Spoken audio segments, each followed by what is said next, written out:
people getting hired are getting scammed, because they're making you buy into the fact that you may one day own a company. Like if you hustle really hard and you do exactly what we say, you can be an owner. Well, turns out the owner that was owning Rocko Group had been through 2 or 3 companies. I think she owned 3 different companies before she started Rocko Group. And every time she opened one, she had to close it for a budget reason or for whatever reason. I don't even know. And then you actually have to go back into training they call it leadership training. And then you might end up owing the company. Apparently, if you get your loan from, say, Chicago marketing, you're going to end up owing $10,000 to them and you have to pay that back as you open your company and start to make money. Yep. And then that money goes into a corporate account, which you can't even touch.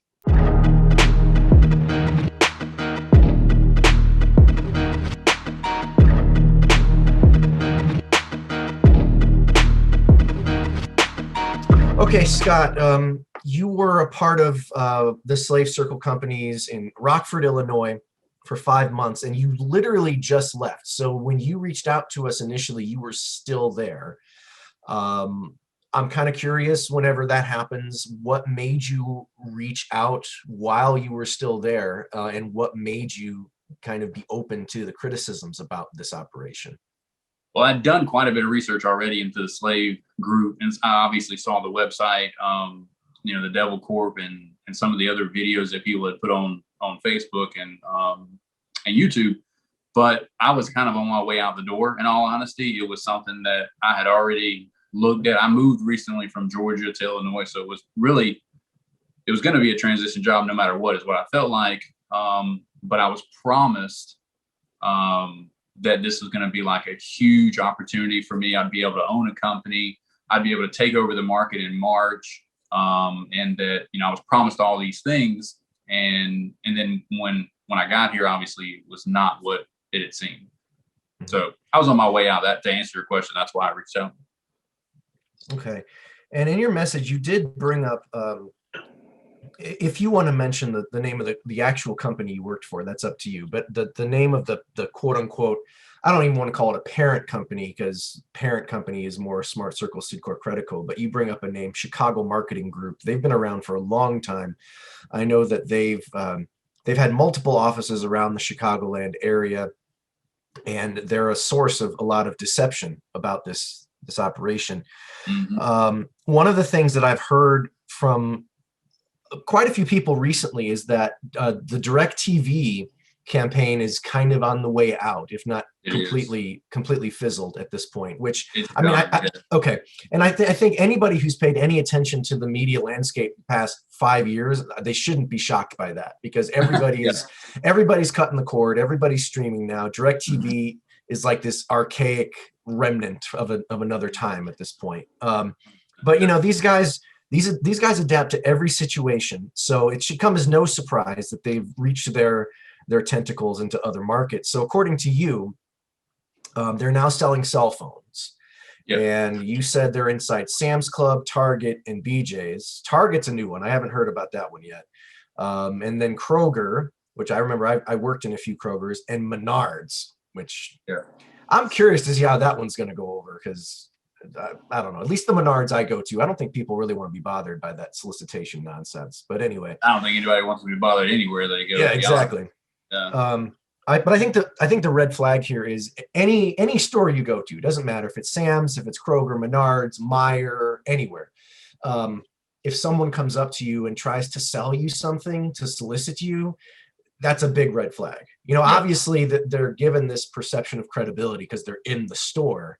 Right. But you got to remember, those stores are getting a cut of the profit. There's a reason that they're in that store. So just because they're in the store does not mean that they are a credible operation.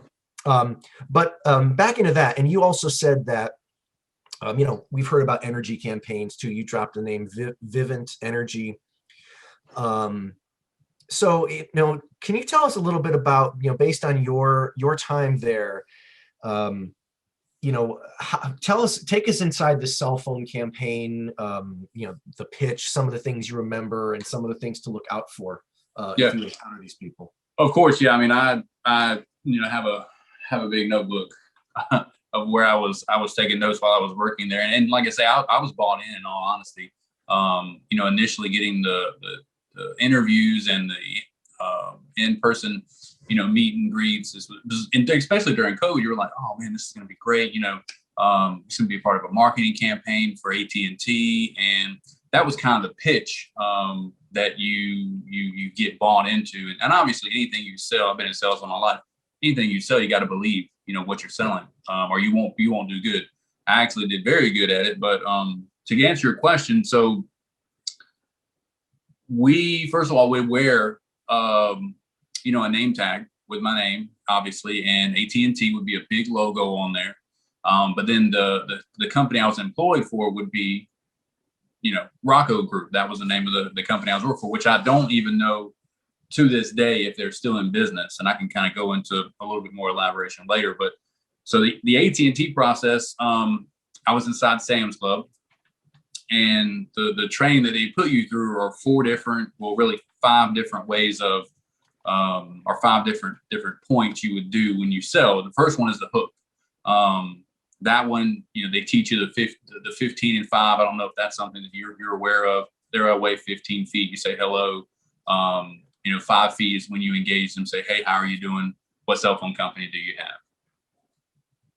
And then you would get to they teach this thing called C, which is smile, enthusiasm, and energy.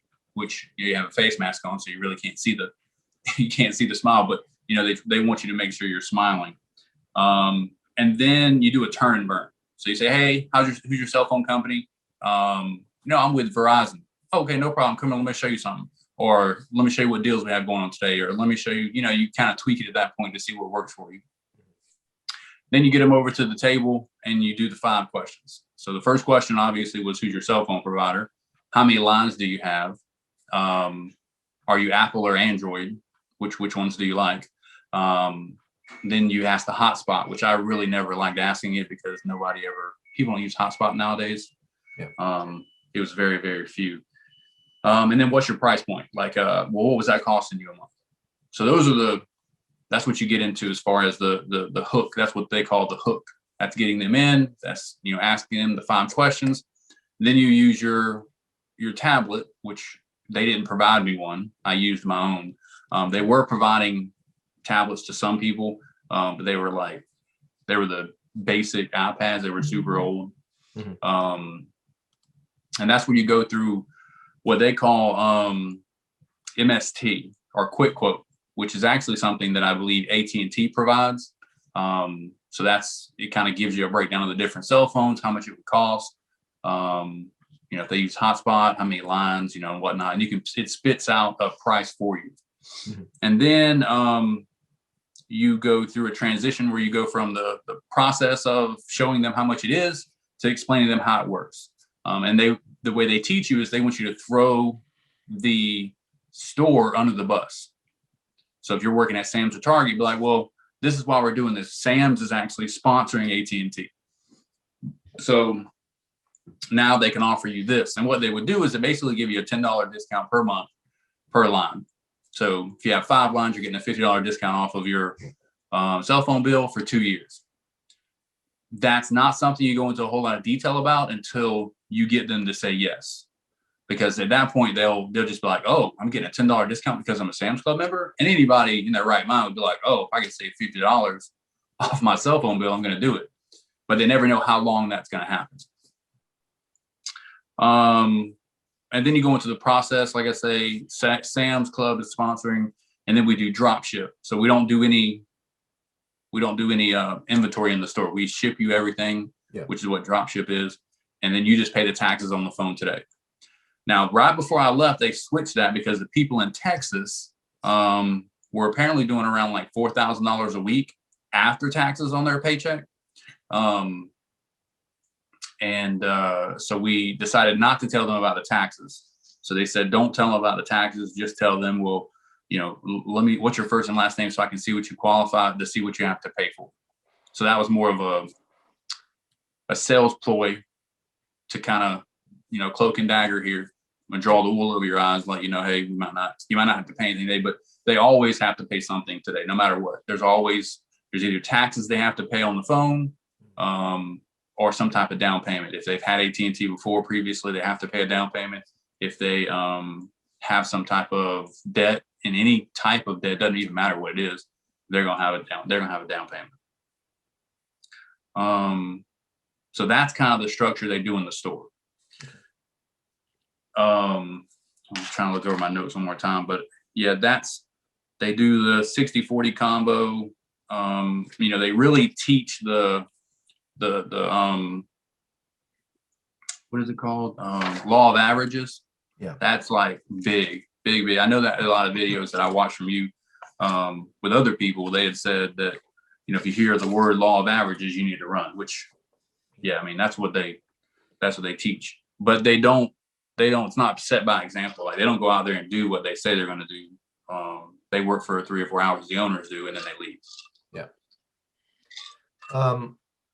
So what could be what's the downside to this? Because if someone's watching this video and really isn't that familiar with Devil Corp or the Slave Circle and all the things we've heard before, these people are in these national and international retailers. You walk into a Target, or you walk into a Sam's Club, Menards, Kroger, wherever these people are. These are national retailers. They're largely respected names. Walmart. Mm-hmm. You don't expect to be scammed by anybody. So what's the downside to this? Are these people just helping you find new cell phone plans? What's the downside here? Well, the downside is the amount of money you have to pay. So the biggest thing is that, so if you do have to pay the taxes on the phone, which you typically do, and if you have a down payment, say your down payment's $140, you've got 5 lines. So you're going to get charged the $140 plus the taxes, which are probably another $200 if you have 5 lines. Then that's just on a small scale. And then when you get your first bill, it's going to be full retail. Actually, the first bill is prorated, and then the second bill is full retail. So if you have 5 lines, even if you're getting free cell phones, your first bill potentially could be about $800. Wow. And then your third bill, now you're going to get credits back from Sam's and AT&T, but then you're still paying around $150 for that third, on that third bill. And then they say the fourth bill is supposed to be prorated, which I don't actually know if it is. The first bill is prorated. I don't know if it actually is. I've heard different people, different customers tell me different things, because they'll bring a summary to me, which apparently AT&T sends them a summary within the first 14 days that says, well, this is how much you paid for such and such, and then this is what your first bill will potentially look like. And I've seen bills that are, closer to $800 to $1,000 if it's the new iPhone 12s. So yeah, their first bill prorated, second bill full retail, third bill credit. So you're not budgeting for that amount of money.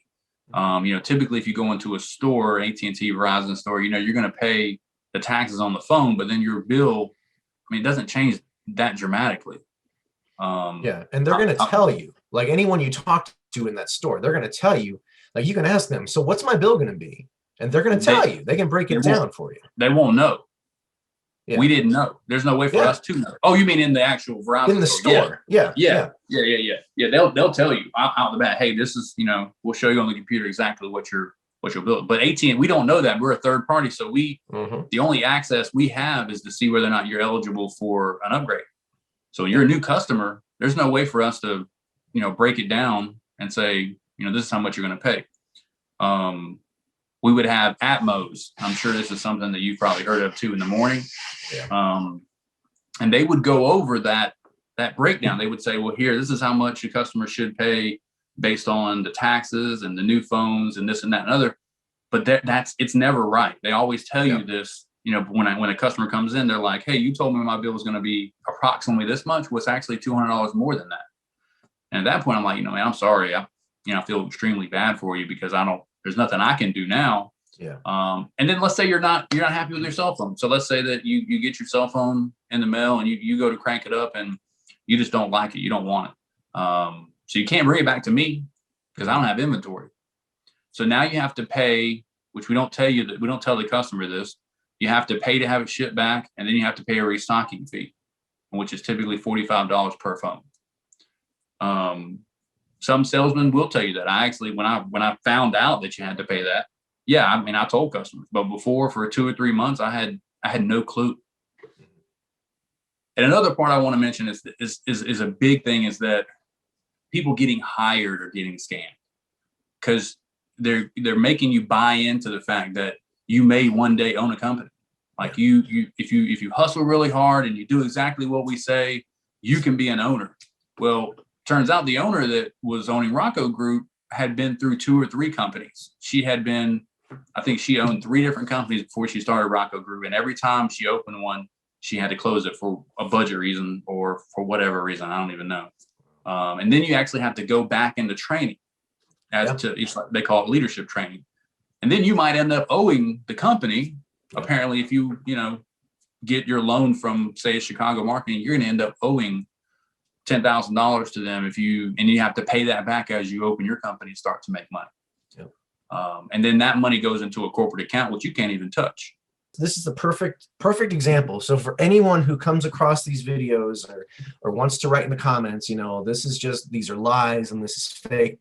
Scott, you have just confirmed multiple things that we've heard in other interviews, and these weren't even things that you sent me in the message. Like, these are things that you saw or that you know from being in there the short amount of time, 5 months. That's not very long, but that you've seen and found out in that short amount of time, that has been confirmed by other interviews. We know that owners are going to get shut down. So like your owner, you said she owned like three other companies beforehand, and I want to do some research to see if I can find those names. She got shut down. She got retrained. For some reason, she continues to buy into this lie that she's being fed over and over and over again. She can't get out of the slave circle, so she's just reopening companies, getting shut down, going back to the field, reopening companies, getting shut down. It's this horrible cycle that she can't get out of, or is choosing not to get out of, one or the other. I think she owes them. I think she owes money. Yeah. That's why. So that could be the reason. Yeah, because why would you? I think it's partially pride, and then of course it's partially the economic factor too. Is that you don't want to willfully leave a situation where you owe anything, and then the sunk cost fallacy kicks in, because you're like, well, I've done this long and I know what to do. I know the systems, I know how to sell, so maybe I just need to work harder. It's something that I'm doing that's wrong. And of course, you're fed that from the regional and national consultants too. It's something that you're doing, which is wrong. Yeah. So I'm sure she's thinking, if I just do this better, then I can make money with my next office, wherever that'll be. Yeah, you talk about the other accounts, which, 3 years ago, before I started these interviews, or before they were reaching out to me for these interviews, I had never heard of that before. That was confirmed. That's been confirmed in probably at least half a dozen other interviews by now. So that's pretty much common. It should be common knowledge, hopefully, soon enough. But yeah, these are consistencies that we hear across all of these things, and it's unfortunate that these retailers. And again, I haven't seen any in Target yet. Apparently, they are there or are getting there. But they're in the electronic section, so you have to go. You have to actually they're already there. You have to go back to the electronic section. And if they're not the Chicago Marketing Group in this current area or in another area, whatever their company name is, because when you create one, you can make up your own name. Yeah. They, like I say, they're in. And they don't have a desk. They don't have anything. Literally, they just walk around with a tablet. So I was actually going to ask you that, because like in Sam's Club, well, I think it kind of depends. So when you were in Sam's Club, were you in the electronic section?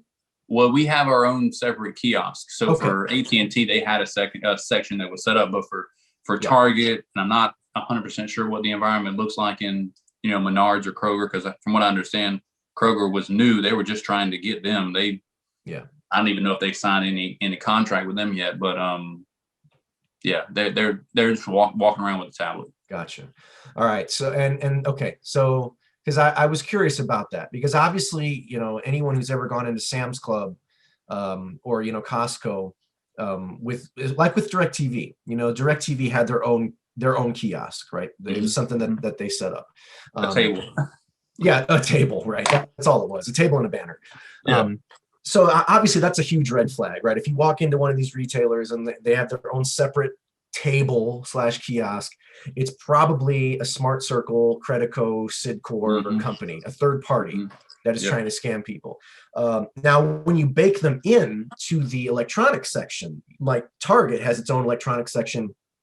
I know in a lot of Sam's Clubs, they have, well, in all Sam's Clubs, they have, you know, the TVs and cell phones section. And I know that sometimes, depending on the product and depending on the store, some of these, Smart Circle guys would actually be there. They wouldn't be separate. They would actually be in the section to make it look like they were more legitimate, right? To make it look like they were part of Sam's employees. Yes, an employee, yeah. And and then that's what we did too. They encouraged that. Was if somebody came in, you know, looking for help, like, you know, you walked over to the TVs and I'm like, hey, sir, can I help you find anything? I'm just looking at TVs, not really sure which one I get. Oh, well, I can help you. I'm a TV connoisseur. And then, you know, you talk to them about TVs, and then all of a sudden you've gained their trust about TVs and you pitch them the cell phone thing. So, so that's definitely something that, you know, anyone shopping anywhere, you got to really be careful.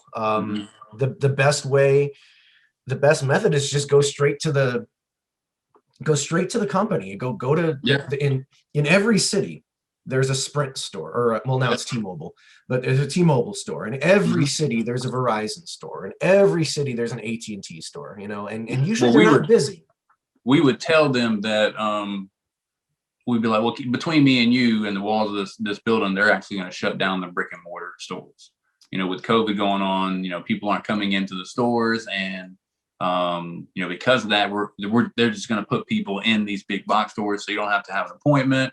You know, you can just walk in, do your shopping, and then, you know, buy your cell phone. So they're going to shut down these brick and mortar stores, and then you know, so you won't even be able to go in them anymore. They won't be around. Oh my God! And I'm sure that was a straight up lie, right? I'm sure that was based on no evidence whatsoever. You know, I never saw any evidence, and then but it's something they preached all the time. I mean, like I say, in the Atmos.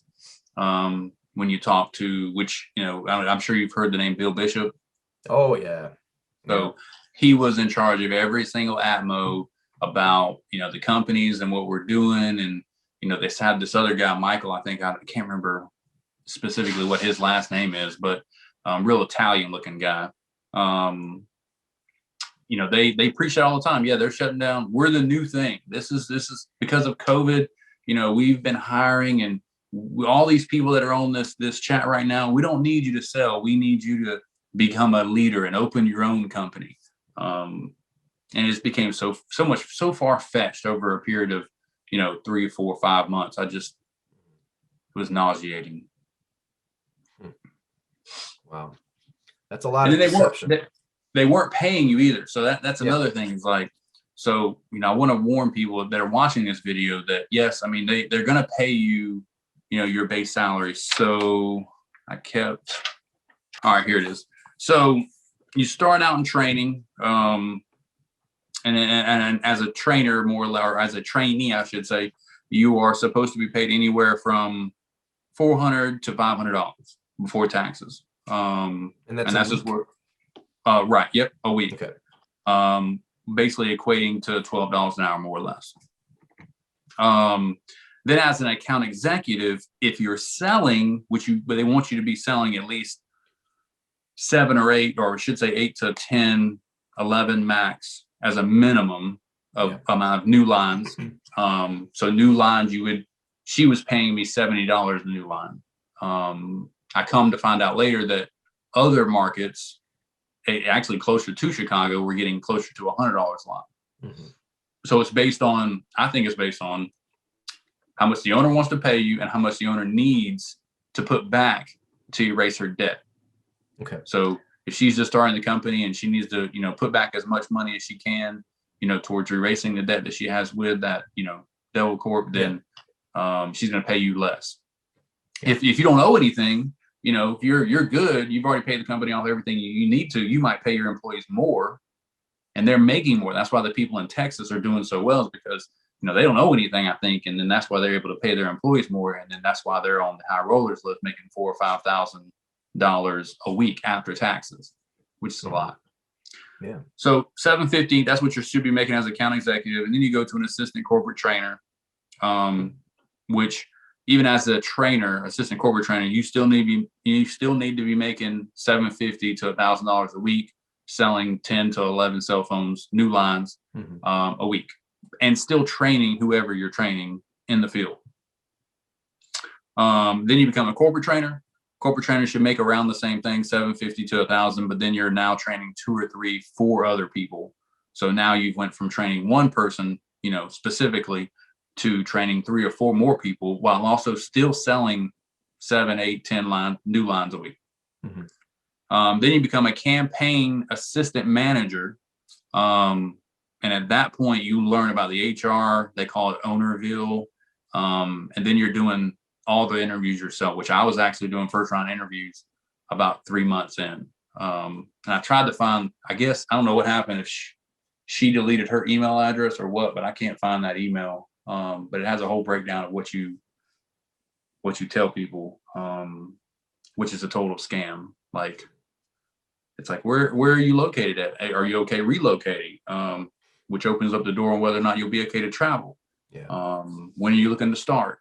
And then they ask about the company, and you say, well, we're an independent marketing and sales firm that has contracts with big Fortune 500 companies, and like AT&T, Verizon, Apple. We even tell them Apple and Samsung.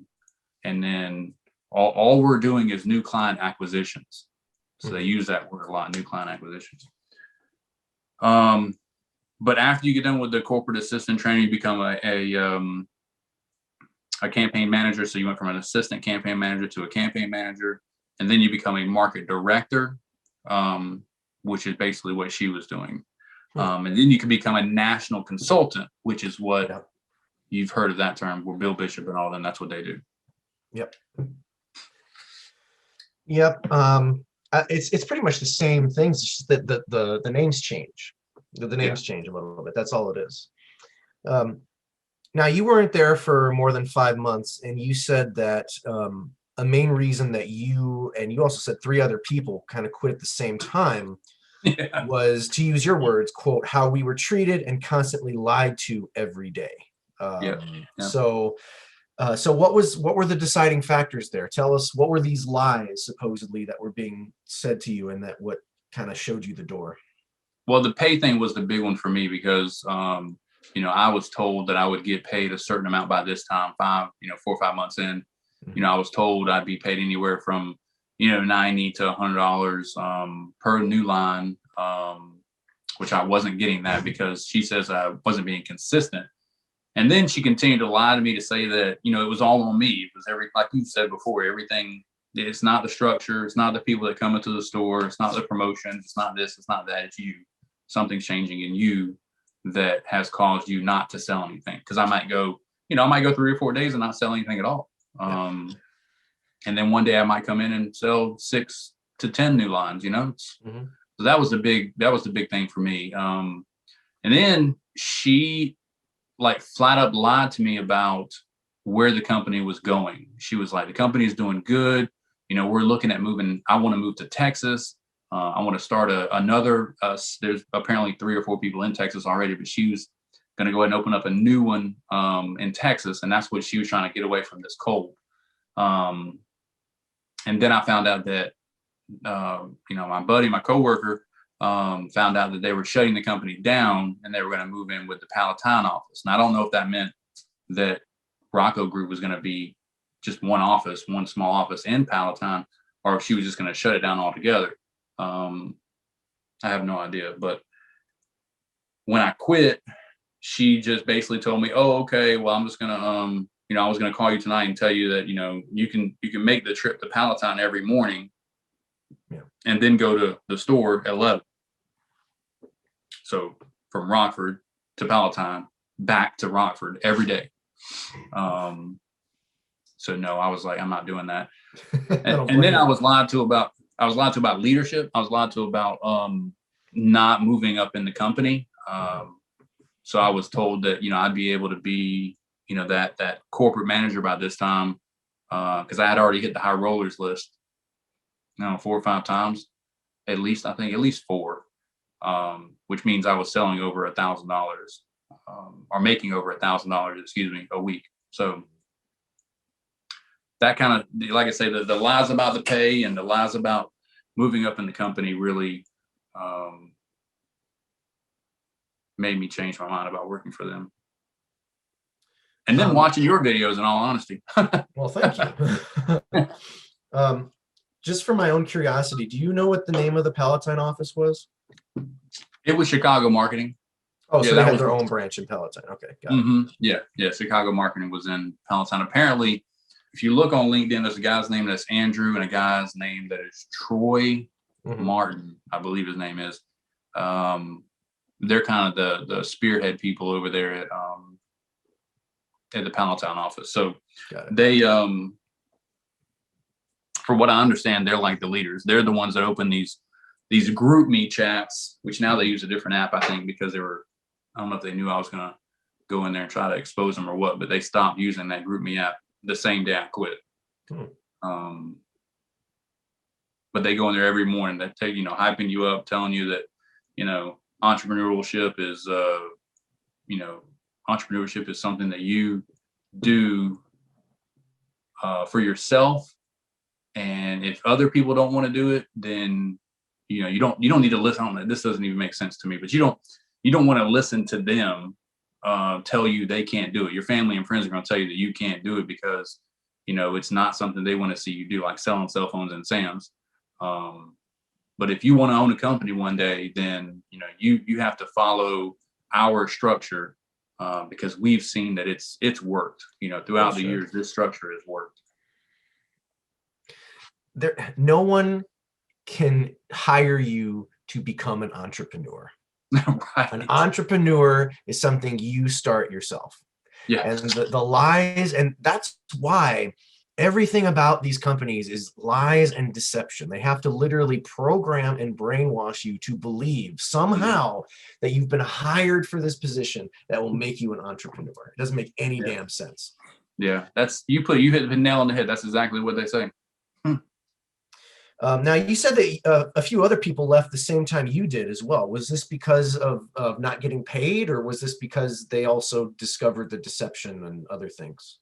Well, it's funny because, my buddy Roy, he, and he might want to talk to you as well. He was very interested in this. So he said that it was not just the not getting paid part, because he had to actually go through tolls that he wasn't getting paid for. Right. So he was probably paying $10 to $15 a toll every day just to go he was going to Elgin, Illinois, from Rockford. So he wasn't getting paid for that. And then they kept telling him that every single day he was working his butt off. He was invested like I was. So he would go in every day, talk to everybody, put his full effort in every single day, only to be told at the end of the day that it was his fault. It was something that he did that he wasn't selling. So he was kind of fed up with that. And he really said that his health had a lot to do with it. His mental, you could word it however you want to, but, you only have so much mental capacity to handle, so many no's in a day. Yeah.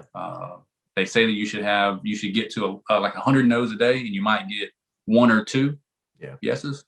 So, your mental health is worth a lot more than that. So that's why he quit. Yeah, agreed. So going forward now, so you were kind of on the front lines of a transitional period in these operations. So that they're representing different clients now. It's not just DirecTV, it's cell phones, it's all these other things, different stores they're going into. As someone who was there, and you've attended the meetings, and you were in the stores, in part of selling part of these things, what can you tell people, not just people that might find themselves getting involved accidentally through no fault of their own with these scam companies, but just people going into these stores and just shopping, just perusing, and they might find themselves inked to a scammy deal. Like, what advice can you give them? I would definitely stray away from people that look too professional to be in the store. If you see somebody in a suit and tie or somebody that's dressed really nice, and you can pretty much know that they're not someone that is employed by that store, especially in Target or Sam's. I mean, they just, people walk around in a red vest or a red shirt at Target, and at Sam's, you're going to see them in a blue or a yellow vest. Those are the people that are there to help you. So also, the big part for me is that a lot of people don't know what cell phone coverage they have or contract they're in. So you might get scammed out of a Sprint contract and say, hey, well, I'm gonna get you into an AT&T. Then you might pay, $200 less, but you don't know that Sprint has you in that contract. So I've had people that have had, to pay $400, $500, $600 because they've now moved their phone number over to AT&T, and they didn't know that Sprint had a contract on them. They had no idea. Mm-hmm. Now the number's already moved. It's hard to move back, and AT&T is a great company. My wife has AT&T. It's if I go into a brick and mortar store, I know I'm going to get good customer service. I had their internet for a long time. Love the internet. So AT&T is not who to look out for. AT&T, if you're going to get it, if you're listening to this video, don't let me stop you from getting an AT&T cell phone, because that is a really good company. But you really have to watch out for something that sounds too true to be true. Something they always do. It's not good to hear somebody say, I can get you out of this specific contract by giving you these amount of credits. The credits are not worth it. Yeah, and there's definitely these big tech companies, AT&T, Verizon, T-Mobile, Sprint. They definitely bear a good amount of responsibility for why Sam's Club, Credico, and Citcor are as big a problem worldwide as they are. It's because they have contracted these third parties to get them into stores. They may not know every single scam and every single lie that these companies are doing, or how poorly they treat their employees, but it's definitely their responsibility to know stuff like that. If I had representatives in different stores, I would hope that as owner of my business, I would know what's happening. Mm-hmm. And these companies just kind of, their products might be decent. And I'm not going to weigh in on my opinions of these companies, because I have strong opinions about most of them because I've had most of them. Yeah.